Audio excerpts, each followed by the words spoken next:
여러분, 통장에 지금 100억 원이 생긴다면 뭘 사시겠습니까? 아파트요? 슈퍼카요? 좋습니다.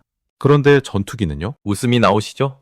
진짜 웃긴 건 따로 있어요. 지금 전 세계 전투기 시장은 마트가 아니거든요. 돈이 있어도 못 삽니다. 가격표가 아니라 대기표를 뽑는 곳이에요. 2026년 1월, 지금 전 세계는 보이지 않는 전쟁 중입니다. 우크라이나, 중동, 인도 태평양. 총알이 날아다니는 전쟁터도 무섭지만 더 무서운 건 생산슬롯 전쟁이에요. 전투기를 주문해도 5년, 10년을 기다려야 하는 시대가 왔거든요. 공급망 찢어지고 승인 늦어지고 전쟁 길어지면서 모두 패닉 상태예요. 그 빈칸에 한국의 KF-21 보라매가 들어왔습니다. 몇 년 전만 해도 종이 비행기 소리 들었는데 지금은 전 세계가 줄 서고 있어요. 성능 검증 끝났고 제때 받을 수 있고 원하는 대로 만들어줄 수 있거든요. 근데 여기서 제일 억울한 나라가 하나 있습니다. 인도네시아예요.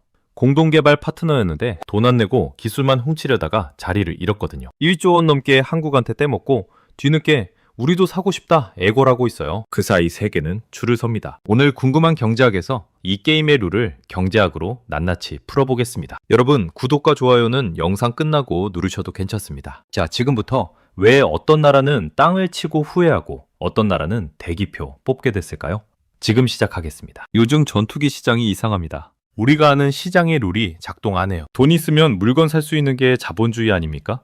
근데 전투기는 다릅니다. 돈 있어도 못 삽니다. 왜냐고요?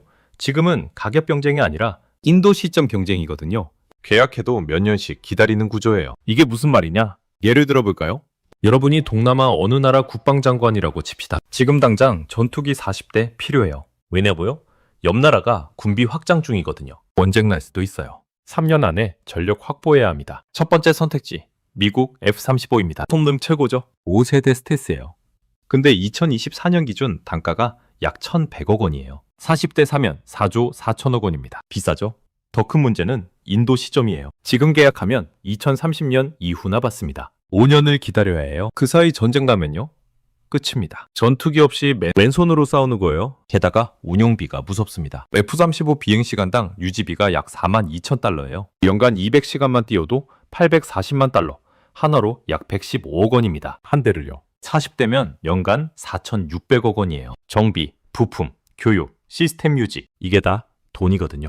여러분, 집 한 채 사는 거 생각해보세요. 강남 아파트 30억 원 샀다고 끝입니까? 관리비, 재산세, 수리비까지 다 나가잖아요. 전투기도 똑같아요. 사는 건 시작일 뿐이에요. 두 번째 선택지, 러시아입니다. 가격은 쌉니다. 수호이 35 같은 기체는 F-35보다 훨씬 저렴해요. 근데 지금 러시아는 전쟁 중이에요. 우크라이나 전쟁 3년째 이어지면서 부품 공급, 정비, 결제 시스템 다 흔들리고 있거든요. 계약해도 언제 받을지 모르고 받아도 부품 안 오면 무용지물이죠. 게다가 국제 제재까지 걸려 있어요. 스위프트 결제 시스템에서 퇴출됐고 서방은행들과 거래 막혔어요. 돈 주고 사도 나중에 문제 생길 가능성 높습니다. 세 번째 선택지, 중국입니다. 중국산 전투기는 가격 경쟁력이 있어요. J-10, J-31 같은 기체들이죠. 근데 성능 논란보다 더 무서운 게 뭔지 아십니까? 외교 리스크예요. 중국 전투기 사면 미국, 유럽과 관계가 어떻게 될지 몰라요. 제재 올 수도 있고 부품 공급 막힐 수도 있어요. 중국은 정치 압박 카드로 무기 수출 활용하는 경우 많거든요. 히토류 수출 제한처럼요. 구매국 입장에서는 전투기 한 대 사는 게 아니라 정치 줄타기 시작하는 거죠. 미국 눈치, 중국 눈치 다 봐야 해요. 이게 바로 지금 전 세계 전투기 시장의 현실입니다. 최고 스펙 찾는 게 아니에요. 지금 받을 수 있는 믿을 만한 대안을 찾는 거예요. 여기서 질문 하나 드릴게요.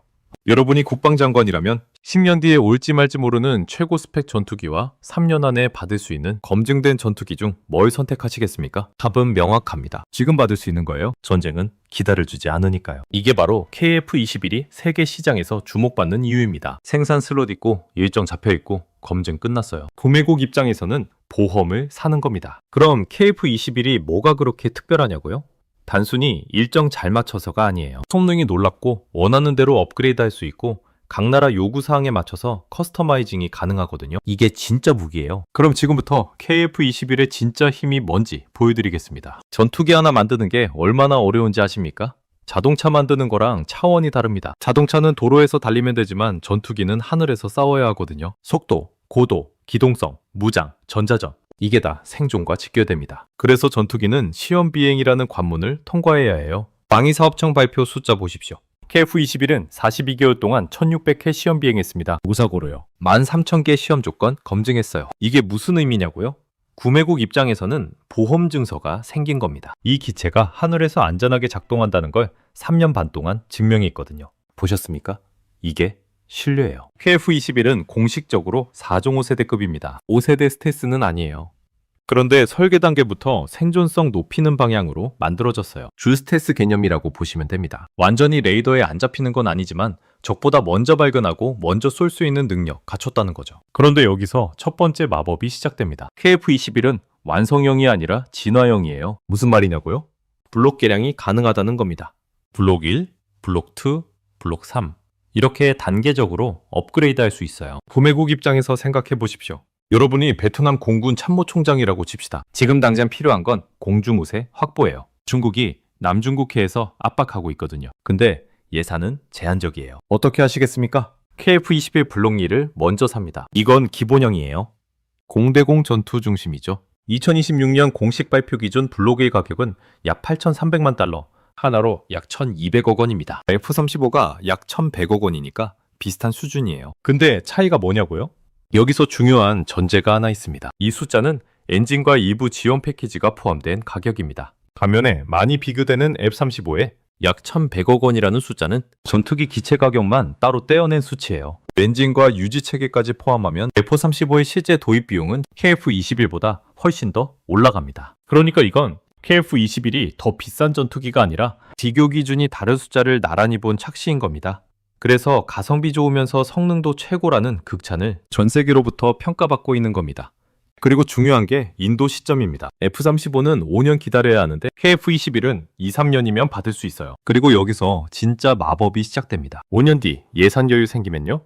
블록 2로 업그레이드 합니다. 블록 2 가격은 약 1억 1,200만 달러, 하나로 약 1,600억 원이에요.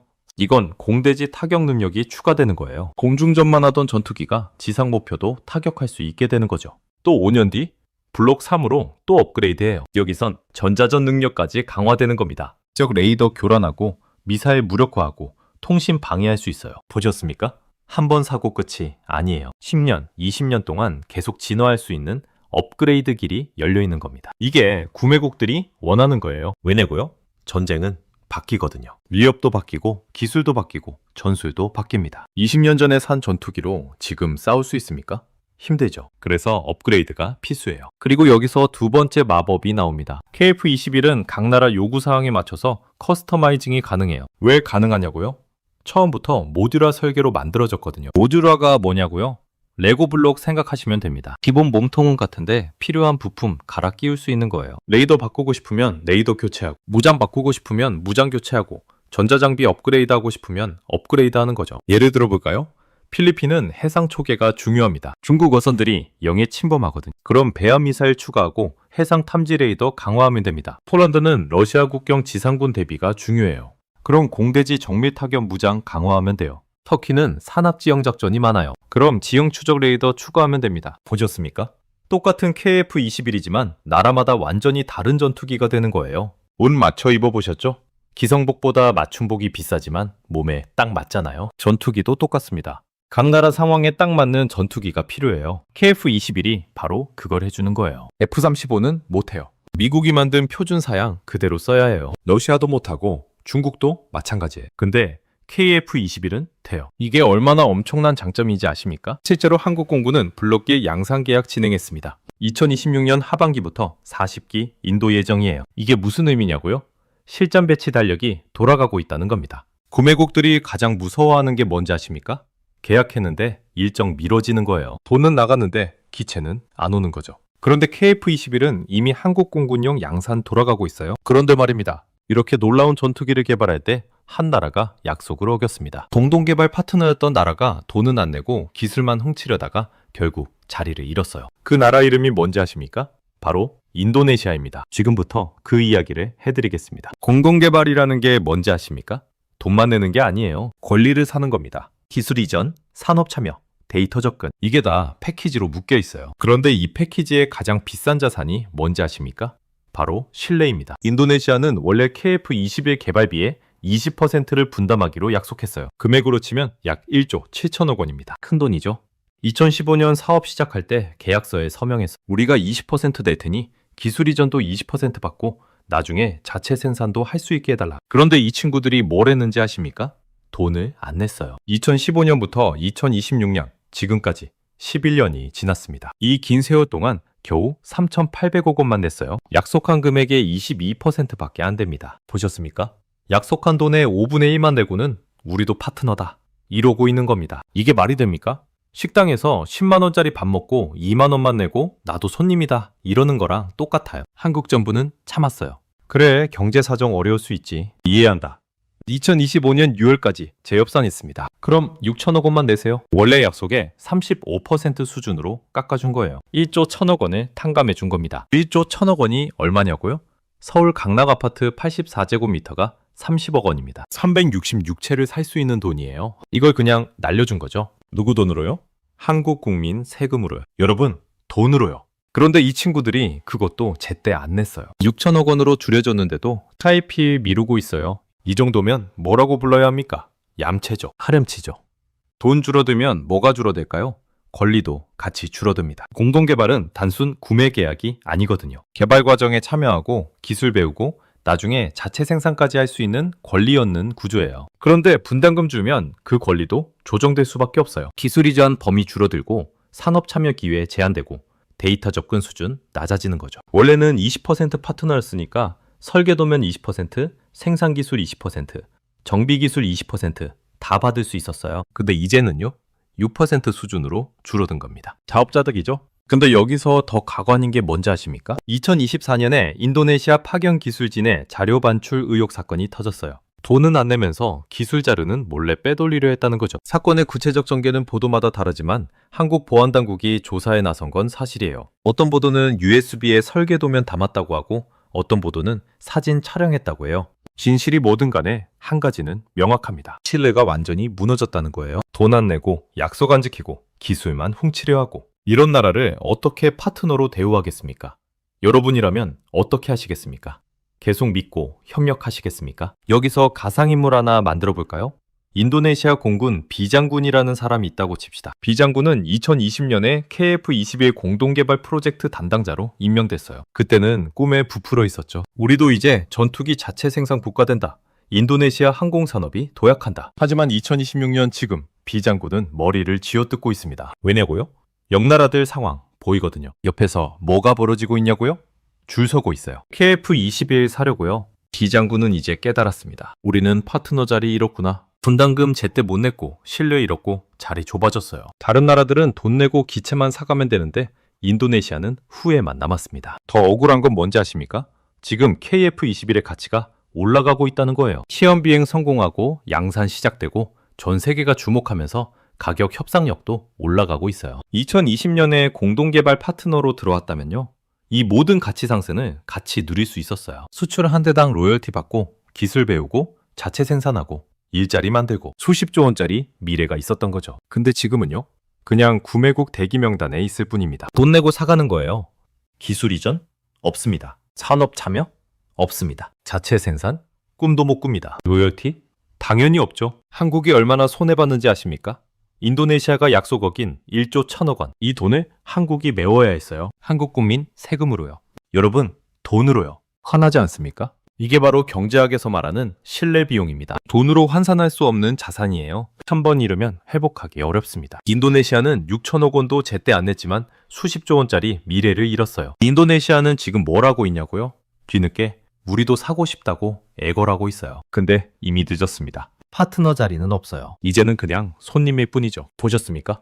이게 바로 약속 안 지키고 신뢰 잃으면 벌어지는 일입니다. 인도네시아는 땅을 칠 겁니다. 그럼 이제 대체 왜 전 세계가 줄을 섰는지, 어떤 나라들이 법까지 바꿔가며 도입하려는지 보여드리겠습니다. 구매국들이 진짜 원하는 게 뭔지 아십니까? 단순히 전투기 사는 게 아니에요. 산업 육성을 원하는 겁니다. 여기서 구체적 사례 하나 들어드릴게요. 폴란드 이야기입니다. 폴란드는 지금 러시아 국경 인접국이에요. 우크라이나 전쟁 보면서 엄청 긴장하고 있죠. 군비 확장 중입니다. 그래서 한국한테 K2 전차, K9 자주포 샀어요. FA50 경공격기도 샀고요. 근데 폴란드가 뭘 요구했는지 아십니까? 우리나라에서 생산하게 해달라. 폴란드 땅에 공장 짓고 폴란드 노동자 고용하고 폴란드 부품업체 참여시키고 이게 조건이었어요. 왜 그럴까요? 일자리 때문입니다. 전투기 한 대 만들면 얼마나 많은 사람이 필요한지 아십니까? 설계, 조립, 용접, 도장, 전자장비, 소프트웨어, 시험, 정비, 수천 개 일자리가 생겨요. 폴란드 입장에서는 전투기도 없고 일자리도 없는 거죠. 한국은 이걸 해줄 수 있어요. 왜냐고요? KF-21은 모듈화 설계니까요. 폴란드에서 동체 만들고 날개 만들고 조립할 수 있게 해줄 수 있어요. 기술 이전도 가능하고요. F-35는 못해요. 미국이 절대 안 해줍니다. 생산기술 유출 우려 때문이죠. 일본, 이탈리아, 호주 같은 극소수 동맹국만 조립공장 허락받았어요. 나머지는 다 미국에서 만든 거 그대로 사가야 해요. 그래서 어떤 나라들은 법까지 개정하고 있습니다. 무슨 말이냐고요? 예를 들어볼까요? 어떤 동유럽 국가는 자국법으로 나토 표준무기 체계만 도입 가능이라고 정해놨어요. 오랫동안 미국, 유럽 무기 쏘았으니까 호환성 때문에 그런 거죠. 근데 지금 이 나라가 법 개정 검토하고 있어요. 왜냐고요? KF-21 사고 싶거든요. 나토 표준은 아니지만 성능 검증되고 산업 참여 가능하고 가격 합리적인 무기 체계도 도입 가능하다로 법을 바꾸는 거예요. 또 다른 나라는 국산화율 30% 이상이라는 조건 걸어놨어요. 자국 방산업체가 참여해야 한다는 거죠. 근데 KF-21은 이것도 가능해요. 한국은 구매국 방산업체 참여시켜줄 수 있다고 했거든요. 예를 들어 볼까요? 터키가 KF-21 도입한다고 칩시다. 터키는 자국 방산업체 아셀산, 타이가 있어요. 한국은 이 업체들한테 일부 부품 생산 맡길 수 있어요. 전자장비, 통신장비, 일부 구조물. 이렇게 하면 터키 입장에서는 기술도 배우고 일자리도 생기고 나중에 자체 개량도 할 수 있어요. 보셨습니까? 이게 바로 게임 체인저예요. 전투기 팔 때 기체만 파는 게 아니에요. 산업 패키지를 파는 겁니다. 기체, 기술 이전, 산업 참여, 정비 교육, 그리고 부품 생산과 업그레이드 보장. 이게 다 포함된 거죠. 그리고 여기서 또 하나 중요한 게 있습니다. 주권입니다. 무슨 말이냐고요? 미국 무기 쓰면 미국 눈치 봐야 해요. 쓰고 싶어도 미국이 승인 안 해주면 못 써요. 실제로 터키가 그랬어요. 미국이 터키한테 F-16 부품 공급 중단했거든요. 정치적 이유로요. 근데 한국은 그런 거 안 해요. 팔면 끝입니다. 구매국 마음대로 쓰세요. 물론 KF-21 엔진이 아직 미국산이라 수출 승인은 받아야 해. 근데 한국은 지금 뭘 하고 있냐고요? 자체 엔진 개발하고 있어요. 2030년대 중반쯤 되면 한국산 엔진 나올 가능성 높습니다. 그때 되면요, 미국 승인 필요 없어요. 완전히 한국 독자 기술이 되는 거죠. 그럼 KF-21의 가치는 더 올라가는 겁니다. 구매국들은 이걸 다 알아요. 그래서 지금 줄 서는 겁니다. 나중에 가격 오르고 대기 시간 길어지고 미국 승인 복잡해지기 전에 지금 계약하려는 거예요. 이게 바로 경제학입니다. 좋은 물건은 시간 지날수록 비싸지고 조건도 까다로워지거든요. 그리고 여기서 진짜 아이러니가 뭔지 아십니까? 인도네시아가 2020년에 공동개발 파트너로 제대로 참여했다면요, 이 모든 가치를 같이 누릴 수 있었어요. 수출한 대당 로열티 받고 기술 완전히 배우고 자체 생산 공장 짓고 동남아시아에 재수출도 할 수 있었죠. 베트남, 태국, 필리핀한테 팔 수도 있었어요. 인도네시아가 지역 방산 강국 될 수 있었던 겁니다. 계산해 볼까요? KF-21 수출 한 대당 약 1,200억 원이에요. 만약 100대 팔린다고 칩시다. 12조 원이에요. 인도네시아가 20% 파트너였으면 2조 4천억 원 수익 나눠 가질 수 있었어요. 기술 이전까지 받으면 자체 생산으로 더 벌 수도 있었고요. 근데 지금은요, 그냥 구매 대기 명단에 있을 뿐입니다. 돈 내고 사가는 거예요. 인도네시아는 지금 땅을 치고 있을 겁니다. 그때 돈만 제때 냈어도, 기술 훔치려 하지만 않았어도, 근데 이미 늦었어요. 신뢰는 한 번 잃으면 다시 못 찾습니다. 2028년 어느 날 당신은 뉴스를 봅니다. KF-21 전 세계 20개국 수출 계약 완료. 생산 대기 시간 7년으로 연장. 그때 고민만 했던 나라는 뭘 할 수 있을까요? 아무것도 못합니다. 이미 늦었으니까요. 하지만 지금은 다릅니다. 2026년 1월 지금 생산 슬롯 있고 성능 검증됐고 산업 참여 가능하고 기술 협력 열려 있습니다. 선택하세요. 7년 뒤 땅 치며 후회하는 나라가 될 것인가? 지금 대기표 뽑는 나라가 될 것인가? 인도네시아처럼 1조 원 떼먹고 신뢰 잃고 미래 날려버릴 것인가? 아니면 지금 결단해서 산업도 키우고 일자리도 만들고 주권도 지킬 것인가? 오늘 궁금한 경제학은 여기까지입니다. 다음 시간에 더 날카로운 이야기로 찾아뵙겠습니다. 감사합니다. 아직도 환율 소수점이나 금리 수치 따위에 집착하며 정답 맞히기 노름에 빠져 계신 분들이 너무나 많습니다. 냉정하게 한번 자문해 보십시오. 그런 단편적인 숫자 노름이 지난 몇 년간 여러분의 계좌를 불려주긴 했습니까? 지금 필요한 것은 단순한 예측이 아니라 자본이 흐르는 거대한 물줄기의 변화와 그 이면에 도사린 충격을 꿰뚫어보는 통찰력입니다. 과거의 데이터나 차트 쪼가리로 미래를 재단하려는 그 안일한 태도야말로 여러분의 자산을 갉아먹는 가장 위험한 내부의 적입니다. 환율이 1170원 하던 그 시절의 향수에 젖어 계십니까? 꿈 깨셔야 합니다. 그런 호시절은 다시 오지 않습니다. 우리가 발 딛고 선 경제의 기반 자체가 송두리째 바뀌었기 때문입니다.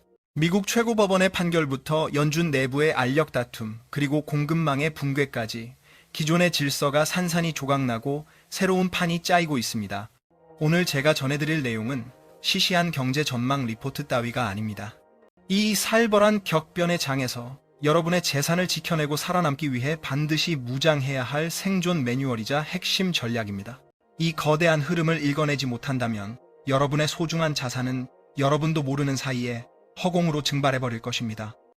우리가 가장 먼저 예의주시해야 할 화약고는 다름 아닌 미국 대법원입니다. 이걸 단순히 남의 나라 정치 싸움 정도로 치부하신다면 큰 오산입니다. 이건 글로벌 금융시장의 명운을 가를 시한폭탄과도 같습니다. 트럼프 행정부가 휘두르는 상호 관세라는 칼날이 과연 헌법적으로 정당한가에 대한 판결이 내년 초 전 세계 자금의 물꼬를 완전히 돌려놓을 것이기 때문입니다. 만약 대법원이 이를 위헌이라고 판결하는 순간 그 파장은 단순히 관세 정책 하나가 폐기되는 수준에서 멈추지 않을 것입니다. 그동안 억울하게 관세를 물어온 글로벌 기업과 국가들이 일제히 반환 소송을 제기하며 천문학적인 돈을 내놓으라고 아우성치는 그야말로 법적 아비규환이 펼쳐질 것입니다. 트럼프 대통령조차 이 시나리오가 현실화될 경우 미국 정부가 감당해야 할 충격에 대해 무려 2조 달러에 달하는 자금을 토해내야 할 수도 있다며 대법관들을 향해 노골적인 으름장을 놓고 있는 실정입니다. 2조 달러라는 돈은 미국의 국가 재정 건전성을 뿌리째 뽑아버릴 수 있는 어마어마한 액수입니다. 실제로 이런 대규모 환급 사태가 터진다면 기축통화인 달러에 대한 신뢰는 바닥으로 추락하고 가치 폭락은 피할 수 없는 현실이 될 것입니다. 상호 관세는 지난 1년간 세계 경제를 쥐락펴락하며 수많은 협상 테이블을 주도해온 핵심 카드였습니다. 트럼프는 이 카드를 무기로 강력한 보호무역 장벽을 세우고 상대국들의 팔을 비틀어 유리한 조건을 따내는 전술을 구사해왔습니다. 그런데 이 전술의 법적 토대가 하루아침에 무너져 내린다면 그동안 공들여 쌓은 무역협정의 뼈대가 와르르 무너지며 시장은 다시금 한 치 앞도 보이지 않는 불확실성의 늪에 빠지게 될 것입니다. 특히나 수출로 먹고 사는 국가들에게 이 소식은 사실상 경제적 사형 선고나 다름없습니다. 투자자들에게도 이것은 도망칠 곳 없는 악몽과도 같은 상황입니다. 관세 장벽을 피하려고 막대한 자금을 쏟아부어 미국 현지에 공장을 짓던 기업들의 전략은 순식간에 휴지 조각이 되고 이는 실물 경제의 심각한 침체로 이어질 게 뻔합니다. 법적 리스크가 해소되지 않은 살얼음판 위에서 조 단위의 공격적인 투자를 감행할 기업은 어디에도 없기에 우리는 이 재판의 향방을 그 어떤 지표보다 예민하게 체크해야 합니다. 결국 이 법적 공방의 결말이 내년 상반기 시장의 심리를 완전히 지배할 결정적 변수가 될 것입니다. 판결이 지연될수록 시장의 피로감은 극에 달할 것이고 이는 곧 자본 이탈과 변동성 폭발이라는 최악의 악순환을 불러올 가능성이 매우 높습니다. 이제는 정책 발표 그 자체보다 그 정책을 떠받치고 있는 법적 기반이 얼마나 튼튼한지를 검증해야만 하는 시대가 되었습니다. 하지만 진짜 위기는 그 너머에 있습니다. 관세라는 기둥 하나가 뽑히면 트럼프가 야심차게 설계한 경제정책의 삼각편대가 균형을 잃고 와르르 무너질 수 있다는 점입니다. 트럼프노믹스를 분석할 때 가장 범하기 쉬운 치명적인 실수가 무엇인지 아십니까? 바로 관세나 감세 같은 정책을 따로따로 떼어놓고 보는 것입니다. 그의 정책은 세 다리가 서로를 지탱하는 솥단지와 같습니다. 관세라는 다리, 감세라는 다리, 그리고 규제 완화라는 다리가 서로 맞물려 전체의 하중을 견디고 있는 구조입니다. 이 셋 중 어느 하나라도 부러지는 순간 미국 경제라는 거대한 솥단지는 그 자리에서 고꾸라질 수밖에 없다는 사실을 직시해야 합니다. 관세와 감세의 정교한 메커니즘을 한번 뜯어보겠습니다. 사실 관세는 물가를 자극하고 무역을 위축시키는 경제의 독소와도 같습니다. 반면에 감세는 기업의 투자를 북돋아 성장을 이끄는 강력한 촉진제 역할을 합니다. 트럼프의 계산은 관세가 초래할 부작용을 감세가 가져올 성장 효과로 덮어버리겠다는 것입니다. 문제는 결국 돈줄입니다. 세금을 깎아주면 나라 곳간이 비는데 그 구멍난 재정을 바로 관세 수입으로 메꾸겠다는 것이 이 설계도의 핵심입니다. 다시 말해 관세 없이는 감세도 불가능하고 감세 없이는 관세의 충격을 버텨낼 체력이 없는 지독한 상호 의존 관계에 놓여 있는 것입니다. 그런데 사법부의 판결로 관세라는 수입원이 차단된다면 과연 어떤 사태가 벌어질지 시뮬레이션을 돌려봐야 합니다. 표면적으로는 물가를 자극하던 관세가 사라져 호재처럼 보일 수 있지만 그 이면에는 재앙적인 시나리오가 도사리고 있습니다. 이미 감세 정책으로 곳간이 비어가는 상황에서 이를 메꿔주던 관세 수입마저 증발해버리는 꼴이 되기 때문입니다. 이는 곧 감당 불가능한 재정 적자의 뇌관을 건드리는 격이며 미국 국채에 대한 신뢰를 무너뜨려 전 세계적인 투매 현상을 부를 수 있습니다. 이미 일본과 유럽의 주요국들이 부채의 늪에서 허덕이는 지금 미국의 국채 시장마저 흔들린다면 글로벌 금융 시스템은 붕괴 직전의 위기에 몰리게 됩니다. 경제를 지탱하던 세계의 축이 무너지는 순간 시장의 화두는 더 이상 성장이 아니라 생존 그 자체가 될 것입니다. 우리는 트럼프 대통령의 말 한마디나 트윗에 일희일비할 것이 아니라 그가 내놓은 정책 수단들이 서로 충돌하지 않고 톱니바퀴처럼 맞물려 돌아가는지 그 메커니즘을 냉정하게 감시해야 합니다. 만약 이 정책 간의 연결고리가 끊어지는 신호가 포착된다면 그것은 자산시장의 대폭락을 예고하는 가장 확실한 경보음이 될 것입니다. 하지만 이 복잡한 경제 청사진을 실제로 조율하고 집행해야 하는 컨트롤 타워는 따로 존재합니다. 바로 연방준비제도입니다. 그런데 현재 연준 내부에서 파월 의장을 식물인간으로 만들려는 은밀한 쿠데타가 진행되고 있습니다. 연준의 독립성이라는 가치는 이미 옛말이 되어버린 지 오래입니다. 제롬 파월 의장의 리더십은 외부의 압력이 아닌 내부의 균열로 인해 서서히 붕괴하고 있습니다.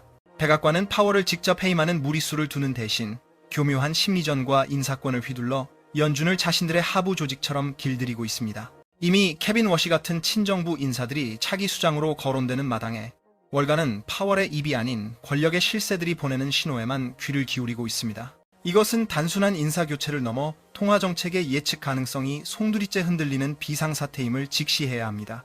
여러분은 스티븐 미란이라는 인물의 행보를 반드시 예의주시하셔야 합니다. 그는 현재 연준 이사회 내에서 노골적으로 금리 인하를 주장하며 파월의 긴축 기조를 무력화시키는 트로이 목마 역할을 자처하고 있습니다. 미란이 1월에 임기를 마치고 나갈 때 그 공석을 누가 차지하느냐가 향후 통화정책의 향방을 가를 결정적 변수입니다. 만약 차기 의장 내정자가 이사 자격으로 미리 이사회에 진입한다면 그 순간부터 파월은 아무런 실권도 없는 유령 의장으로 전락하게 됩니다. 의사봉은 쥐고 있지만 실질적인 결정은 차기 권력자의 눈치를 보며 내려야 하는 굴욕적인 상황이 펼쳐지는 것입니다. 이것이 바로 정책의 레임덕이며 금융시장이 가장 싫어하는 불확실성을 극대화하는 최악의 요인이 됩니다. 시장이 연준이 발표한 점도표를 휴지 조각 취급하는 이유도 바로 이러한 권력 누수 현상 때문입니다. 연준은 내년과 내후년에 금리를 각각 한 번씩만 내리겠다고 공언했지만 시장 참여자들은 이를 파월의 마지막 허세로 치부하며 코웃음을 치고 있습니다. 4월 이후의 연준은 지금과는 전혀 다른 정치적 집단으로 변모할 것이며 물가 안정이라는 본분보다 정권의 입맛에 맞는 완화 정책을 쏟아낼 공산이 큽니다. 여기에 지역 연준 총재들의 투표권 교체 주기까지 겹치면서 파월 의장의 고립은 가속화될 것이고 이는 연준 내부의 심각한 파벌 싸움으로 번질 것입니다. 베센트 재무장관이 파월의 조기 해임을 만류한 속내도 뜯어볼 필요가 있습니다. 그는 파월을 건드렸을 때 채권 시장이 발작하고 인플레이션 공포가 되살아날 것을 누구보다 잘 아는 베테랑이기 때문입니다. 하지만 굳이 목을 치지 않더라도 지금처럼 연준의 권위를 갉아먹는 것만으로도 기대 인플레이션을 자극하기에는 충분합니다. 곳간지기가 겁에 질려 도둑을 보고도 짖지 못한다면 투기 세력과 물가라는 늑대들이 시장을 유린하는 것은 시간 문제입니다. 결국 중앙은행 내부에서 벌어지는 이 소리 없는 전쟁은 금리 결정 과정을 불투명하게 만들어 시장의 변동성을 키우는 핵심 트리거가 될 것입니다. 우리는 과거의 금리 인하 공식이 통하지 않는 시계제로의 혼돈 속으로 빨려 들어가고 있는 셈입니다. 권력의 공백과 과도기에는 언제나 대형 금융사고가 터졌다는 역사의 교훈을 잊지 마십시오.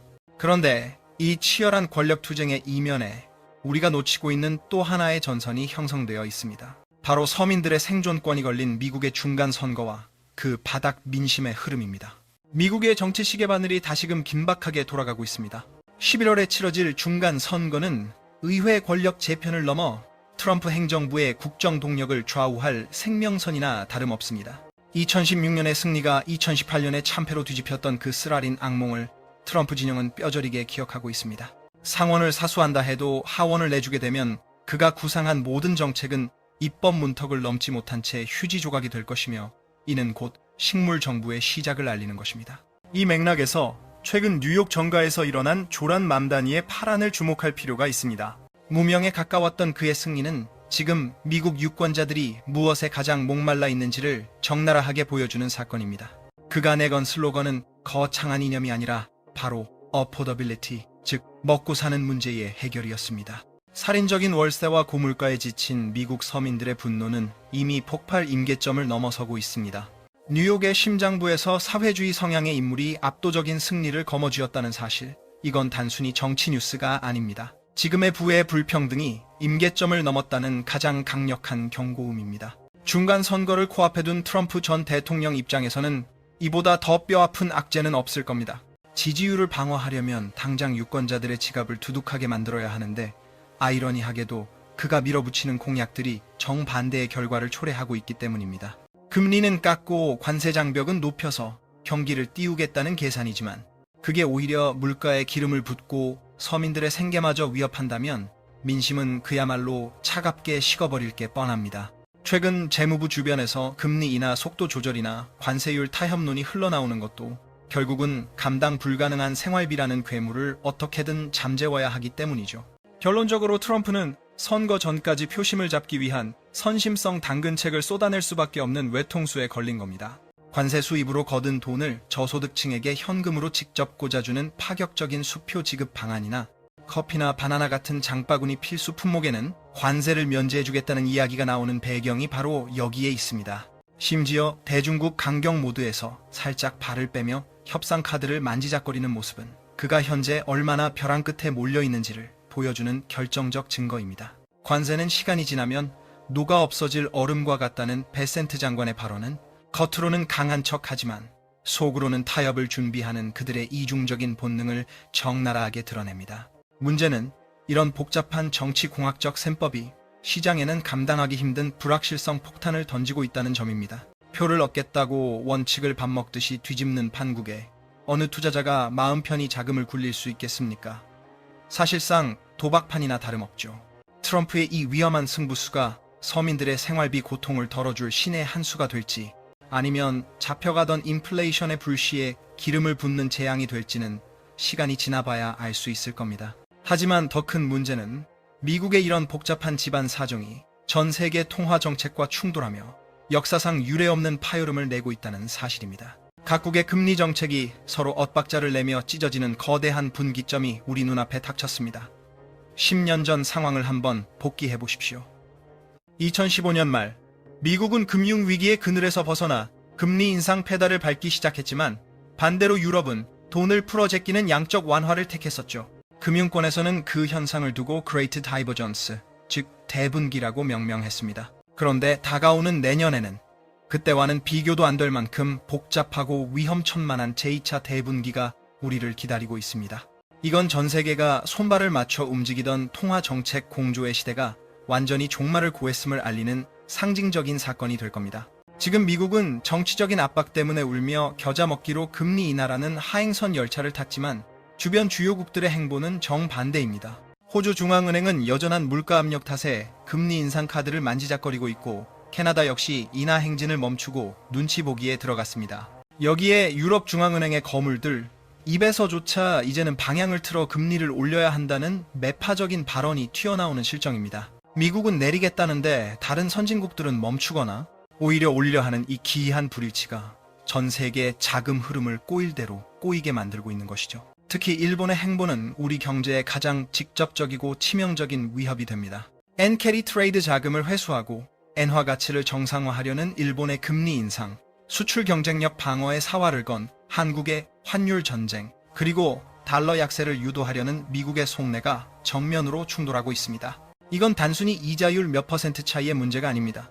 각국의 통화 가치 결정 시기 3차, 4차, 고차 방정식으로 변해버린 셈이죠. 변수 하나만 늘어도 머리가 아픈데 지금은 전 세계 주요국들이 저마다 다른 답안지를 들고 나와 시장을 혼돈의 도가니로 몰아넣고 있습니다. 이런 복잡한 고차 방정식 속에서 내년 환율 시장이 얼마나 요동칠지는 굳이 수치로 확인하지 않아도 등골이 오싹할 지경입니다. 투자자들에게는 그야말로 한 치 앞도 안 보이는 변동성 지옥이 펼쳐질 수 있습니다. 예측 불가능한 환율 급등락 속에서 어제의 안전자산이 하루아침에 위험자산으로 돌변하는 일이 비일비재하게 벌어질 테니까요. 우리는 지금껏 겪어보지 못한 다변수 방정식의 시대를 살고 있습니다. 단순히 금리 차이만 보고 돈을 태우는 구시대적 투자는 필패의 지름길입니다. 중앙은행이 발표하는 숫자 노름에 현혹되지 마십시오. 그들이 왜 그런 극단적인 각자 도생의 길을 택할 수밖에 없었는지 그 이면에 깔린 절박함을 읽어내는 해안이 절실합니다. 하지만 이 거대한 혼란의 소용돌이 속에서도 환율과 금리의 발작을 잠재울 유일한 희망의 싹은 의외의 곳에서 트고 있습니다. 바로 1990년대의 신경제 붐을 재현할지도 모를 생산성 혁명 시나리오입니다. 만약 공급단에서 혁명적인 변화가 일어난다면 이 골치 아픈 경제 방정식은 의외로 허무하게 풀릴 수도 있습니다. 과연 우리는 그 시절의 기적을 다시 맛볼 수 있을까요? 드라마 응답하라 1990 같은 추억팔이를 하자는 게 아닙니다. 우리 경제가 나아가야 할 진정한 신경제의 길을 이야기하는 겁니다.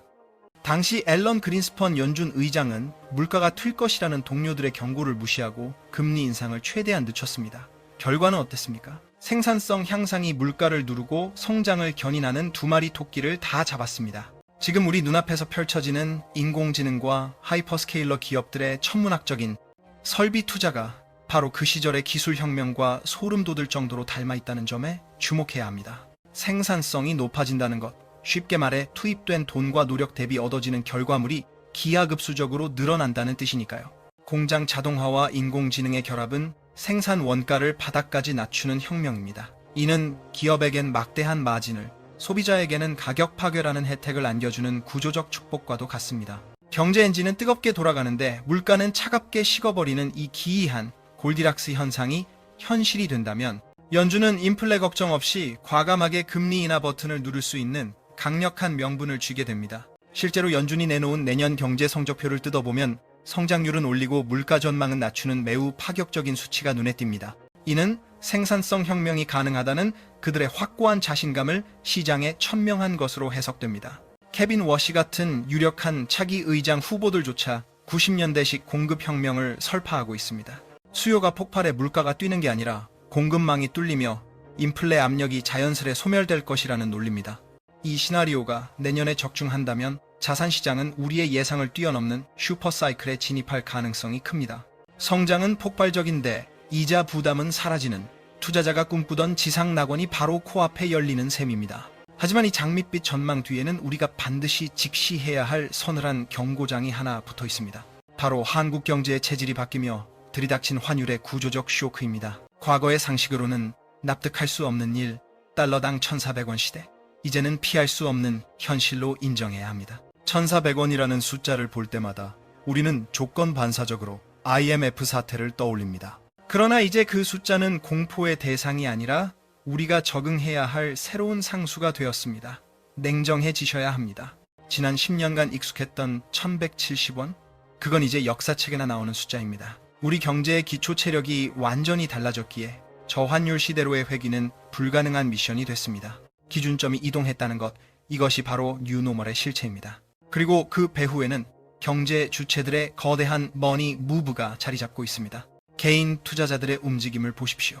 이제 서학겜이라는 말은 단순한 유행어가 아니라 국민적인 생존 전략이 되었습니다. 안방 시장을 떠나 더 높은 수익과 안정을 좇자 미국으로 자금이 썰물처럼 빠져나가고 있으며 이는 달러에 대한 수요가 마를 날이 없게 만듭니다. 개인이 원화를 팔고 달러를 쟁여두는 이 흐름은 일시적 현상이 아닌 자산 포트폴리오의 근본적 개편을 뜻합니다. 기업들도 상황은 똑같습니다. 트럼프발 보호무역 장벽과 현지 생산 압박 때문에 우리 기업들은 국내 공장 증설 대신 미국 땅에 직접 깃발을 꽂고 있습니다. 관세 폭탄을 피하고 보조금을 챙기려 조단위 자금이 해외로 유출되는 상황에서 원화가 예전 같은 힘을 쓰길 바라는 건 욕심입니다. 여기에 정부까지 대규모 대미 투자를 예고하며 경제의 모든 주체가 달러 블랙홀이 되어버린 형국이니 고환율 고착화는 필연적인 결과일지도 모릅니다. 결론적으로 우리는 머릿속에서 적정 환율 1,170원이라는 망령을 지워야 합니다. 깁스를 오래 하면 그게 내 다리처럼 굳어지듯 고환율 환경이 지속되면서 우리 경제의 모든 비용 구조는 이미 1,400원에 맞춰 세팅이 끝났습니다. 이 거대한 흐름과 싸우려 들지 마십시오. 오히려 고환율 시대에 내 자산을 어떻게 방어하고 불릴지 실질적인 생존 로드맵을 짜는 게 훨씬 영리한 태도입니다. 그렇다고 나라가 당장 망하는 거 아니냐며 불안에 떨 필요는 전혀 없습니다. 1997년과는 비교조차 할 수 없을 만큼 강력한 방탄조끼를 입고 있기 때문입니다. 우리가 가진 진짜 실력을 숫자로 증명해 드리겠습니다. 환율 1,400원 하면 가슴 철렁하시겠지만 팩트를 보셔야 합니다. 여러분, 분명히 아셔야 합니다. 지금의 대한민국은 빚 독촉에 시달리던 그 시절의 약골이 아닙니다. 갚아야 할 빚보다 받아야 할 돈, 해외에 묻어둔 자산이 압도적으로 많은 순채권국의 지위에 올라 있습니다. 환율이 요동쳐도 국가 경제가 뿌리째 흔들리지 않는 가장 강력한 방패가 바로 이것입니다. 데이터로 검증해 볼까요? 우리나라의 순대외 금융자산은 이미 1조 달러를 돌파했습니다. 과거엔 환율이 뛰면 빚 갚다 망했지만 이젠 환율이 오를수록 해외 자산 가치가 원화 기준으로 뻥튀기 되는 구조로 바뀌었습니다. 서학개미의 주식 계좌와 기업의 해외 공장이 국가 부도를 막는 든든한 담보 역할을 하는 셈입니다. 국가부도 위험을 보여주는 지표인 CDS 프리미엄을 확인해봐도 레고랜드 사태 때보다 훨씬 안정적인 수준입니다. 글로벌 큰손들이 보기에 지금의 한국은 여전히 안전하고 매력적인 투자처라는 뜻입니다. 물론 이게 마냥 축포를 터뜨릴 일은 아닙니다. 국가 장부는 부유해졌을지 몰라도 그 과실은 철저히 달러 자산가들에게만 돌아가는 쏠림 현상이 있습니다. 미국 주식을 쥔 분들은 환차익 파티를 즐기겠지만 고물가와 고금리에 치이는 서민들에게 이 고환율은 숨통을 조이는 족쇄가 될 수밖에 없습니다. 외환 위기 같은 국가적 파산의 망령은 거쳤을지언정 우리 사회 깊숙한 곳에서는 빈부격차와 자산 불평등이라는 훨씬 더 은밀하고 치명적인 시한폭탄이 째깍거리고 있음을 직시해야만 합니다. 거시지표가 보여주는 착시 현상을 걷어내고 개개인이 감내하고 있는 실물 경제의 뼈아픈 현실을 들여다봐야 할 시점입니다. 고환율 충격에도 국가 시스템은 버틸지 모르나 개별 경제 주체들의 운명은 포트폴리오 구성에 따라 천당과 지옥으로 극명하게 갈릴 것입니다. 급변하는 머니무브의 소용돌이 속에서 막연한 두려움에 떨고 있을 게 아니라 현재 나의 자산 포지션이 승자의 편에 서 있는지 냉철하게 복기해 봐야 합니다. 자, 흩어져 있던 퍼즐 조각들이 맞춰지며 시장을 움직이는 거대한 인과관계가 비로소 눈앞에 드러나고 있습니다. 남마처럼 얽힌 경제의 실타래를 끊어내고 다가올 한 해를 지배할 필승 해법을 도출해야 할 때입니다. 오늘 우리는 시대의 흐름을 바꾸는 거대한 파도를 함께 목격했습니다. 예측 불가능한 변수들이 동시다발적으로 분출하며 시장의 불확실성을 키우고 있습니다. 허나 이 혼돈을 관통하는 본질은 명확합니다. 과거의 성공 공식이 더는 통하지 않는다는 것, 즉 패러다임이 바뀌었다는 점입니다. 단순한 수치 등락에 일희일비하며 멘탈을 놓지 마십시오. 달라진 경제 질서 위에서 내 포트폴리오가 생존을 넘어 성장이 가능한 구조인지 뼛속까지 파헤쳐 점검해야 하는 절체절명의 순간입니다. 시장은 언제나 대중의 허를 찌르며 움직이지만 그 이면에 숨겨진 메커니즘을 간파한 투자자에게는 지금의 혼란이 부의 추월차선에 올라탈 천재일우의 기회가 될 것입니다. 오늘 분석해드린 인사이트가 여러분의 소중한 부를 수호하는 방파제가 되길 소망합니다. 모든 투자의 귀결은 투자자 본인의 몫이며 생물처럼 움직이는 시장 앞에서 항상 겸손해야 함을 명심하십시오. 다음 시간에는 이러한 격변의 파도 속에서 가장 민감하게 반응하며 시세를 분출할 섹터가 어디인지 실전 투자에 바로 적용 가능한 구체적인 액션 플랜과 로드맵을 제시해드리겠습니다. 눈을 감고 딱 10년 전 일요일 아침에 풍경을 한번 떠올려 보십시오.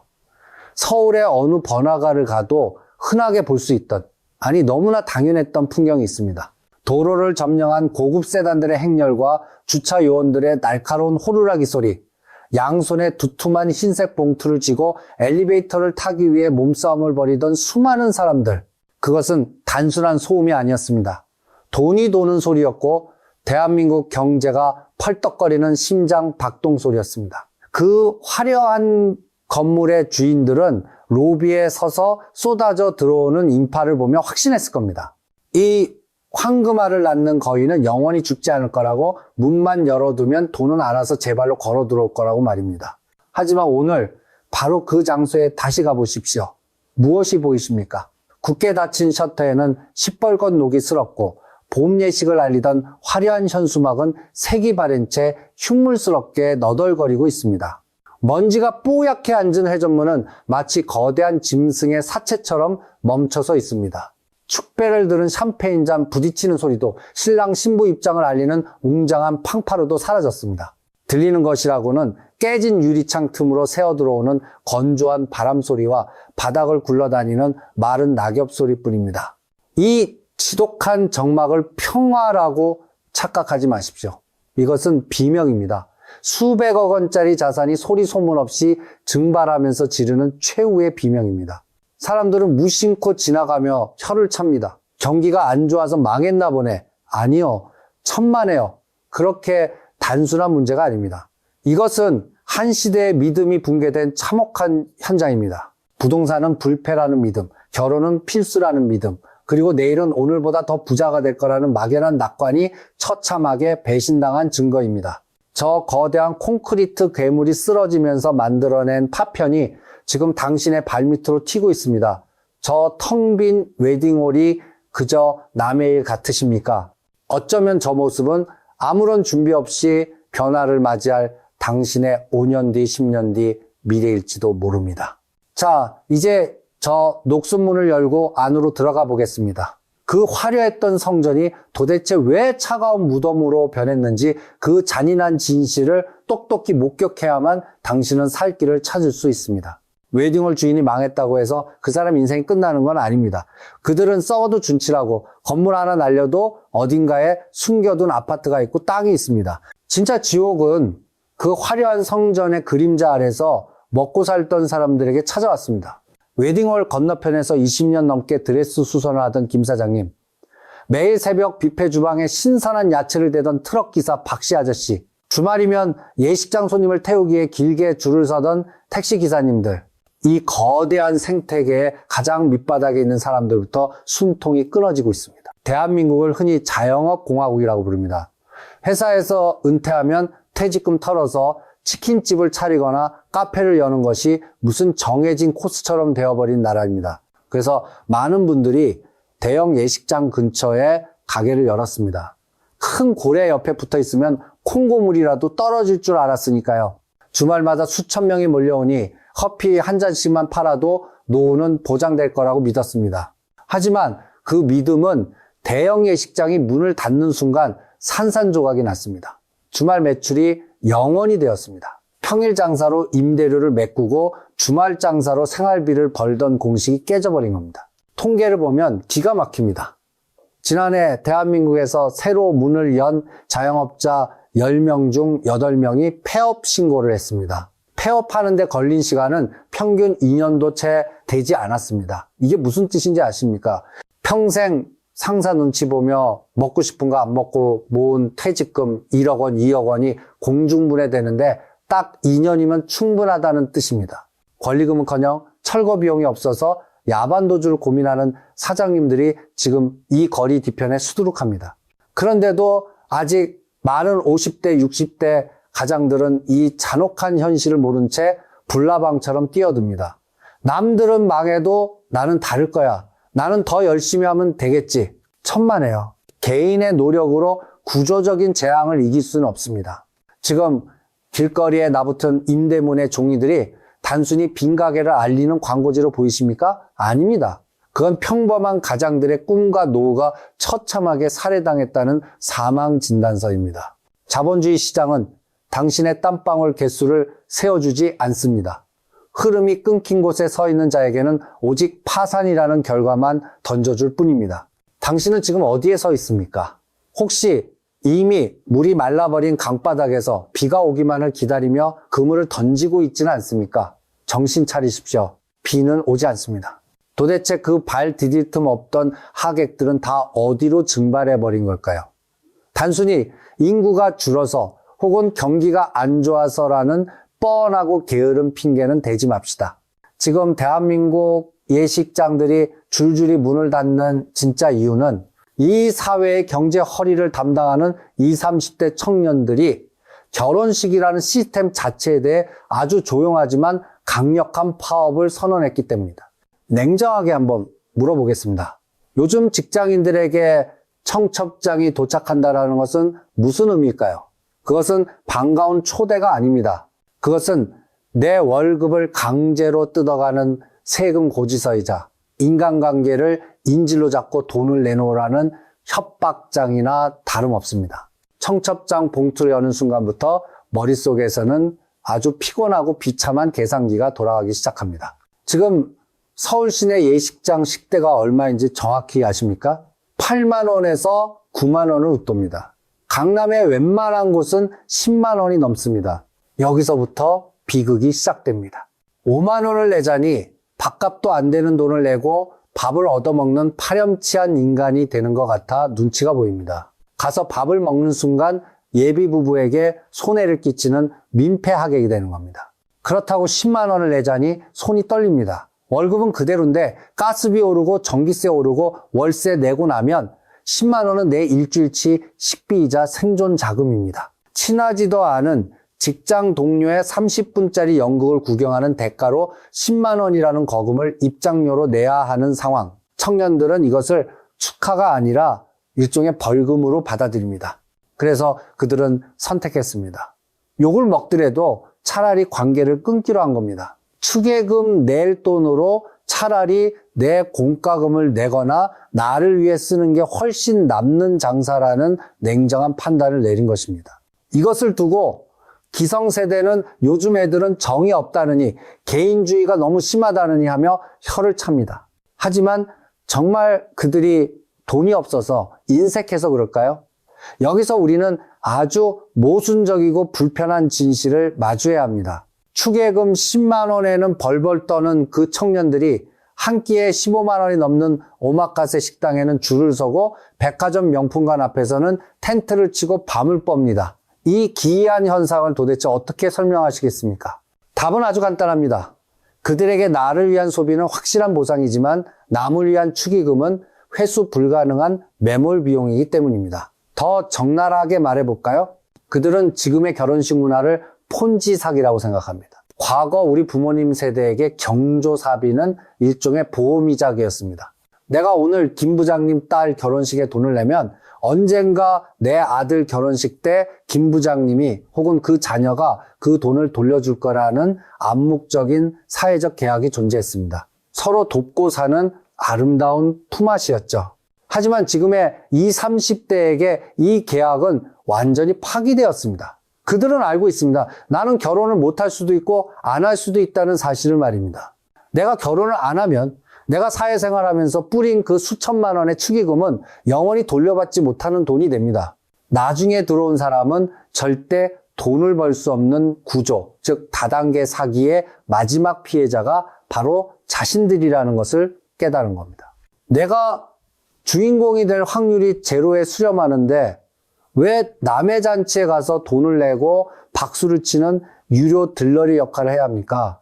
그럴 바에는 차라리 그 돈으로 지금 당장 나에게 도파민을 주는 맛있는 음식을 먹거나 주식에 투자하는 게 100번 낫다고 생각하는 겁니다. 게다가 그들이 느끼는 상대적 박탈감은 상상을 초월합니다.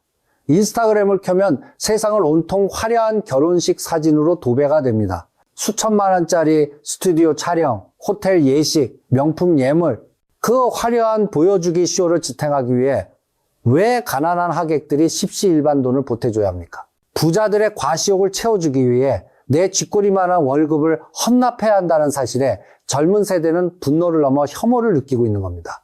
그들은 타인의 삶에 관심을 끄는 버튼을 눌러버렸습니다. 당신의 행복을 축하하지만 내 돈을 써가며 축하하고 싶지는 않다. 이것이 지금 텅 빈 예식장을 만든 잔인한 시대 정신입니다.